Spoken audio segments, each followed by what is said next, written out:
कब्र की पहली रात। जब इंसान का दुनिया वाला सफर खत्म हो जाता है, गुस्ल, कफन, जनाजा सब हो जाता है, तो अपने उसे कब्र में उतारते हैं। जो लोग इसके साथ कब्र तक आए थे वो सब आहिस्ता आहिस्ता वापस चले जाते हैं। हदीस में आता है कि मैयत इन लोगों के जूतों की आवाज तक सुनता है जो कब्र से वापस जा रहे होते हैं। यानी पहली कैफियत ये होती है कि इंसान को एहसास होता है कि अब वो अकेला यहाँ रह गया है। यानी पहली तन्हाई शुरू होती है। कोई मोबाइल, फैमिली, दोस्त नहीं, सिर्फ कब्र, मिट्टी, अंधेरा और अपने किए हुए अमाल। कब्र की पहली रात में इंसान दुनिया की रोशनी से अचानक मिट्टी के छोटे बंद गड्ढे में आता है। ये खुद बहुत बड़ी तब्दीली। जिन लोगों ने सोचा ही नहीं कि मैंने भी यहाँ आना है, उनके लिए ये तब्दीली ज्यादा सख्त होगी। और जो लोग जिंदगी भर कब्र और आखिरत को याद रखते थे, उनके लिए ये कैफियत इतनी अजनबी नहीं होगी, क्योंकि वो मेंटली तैयार होते हैं। कब्र की पहली रात की सबसे इम्पोर्टेंट चीज, दो फरिश्ते आते हैं जिन्हें हम मुनकर नकीर कहते हैं। हदीस में आता है कि वो इंसान के पास आकर उसे बिठाते हैं और फिर तीन अहम सवाल करते हैं। तेरा रब कौन है? तेरा दीन क्या था? इस शख्स नबी सल्लल्लाहु अलैहि वसल्लम के बारे में क्या कहा करता था?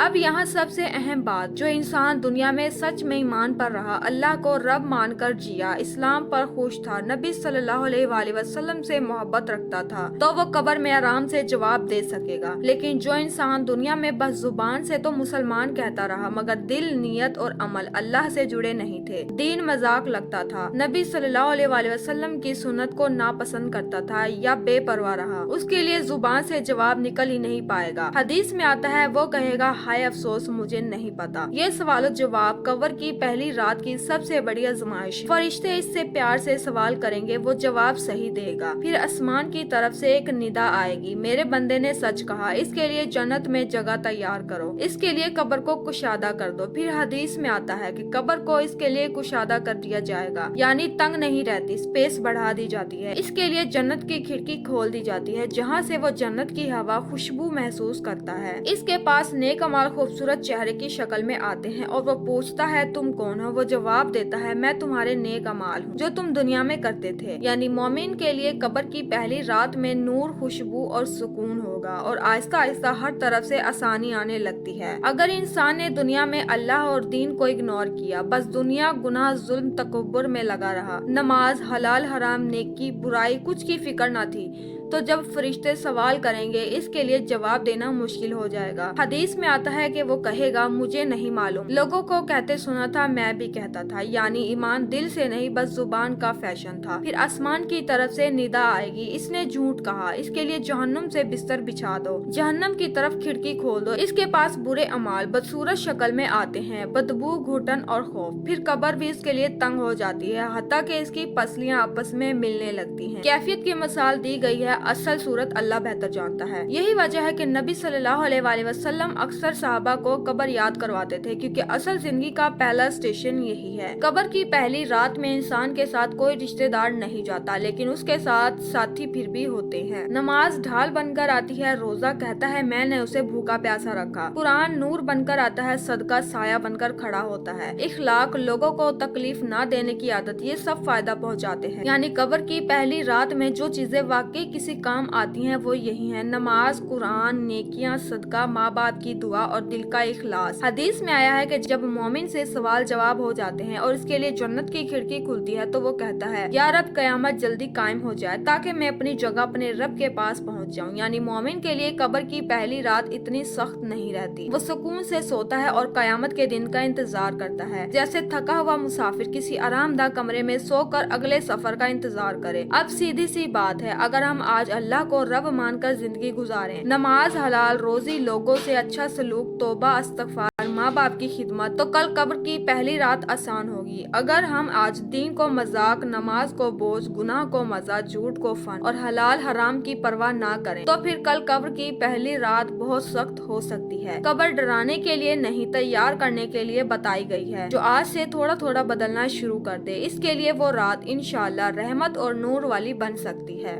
इसीलिए हमें चाहिए कि हम रात सोते वक्त ये सोचकर सोएं कि अगर आज मेरी कब्र की पहली रात हो गई तो मेरा हाल حال کیا ہوگا؟ اپنے دل سے خود سوال کریں، میری نماز میرے ساتھ کھڑی ہوگی یا نہیں؟ میرا قرآن میرے لیے نور بنے گا یا نہیں؟ جو انسان دنیا میں خود سے یہ سوال روز کرتا، وہ آہستہ آہستہ اپنا راستہ بھی درست کر لیتا ہے، اور جو اپنا راستہ اللہ کی طرف موڑ لیتا ہے، اللہ اس کی قبر، اس کی پہلی رات اور اس کے بعد کی ہر منزل آسان فرما دیتا ہے۔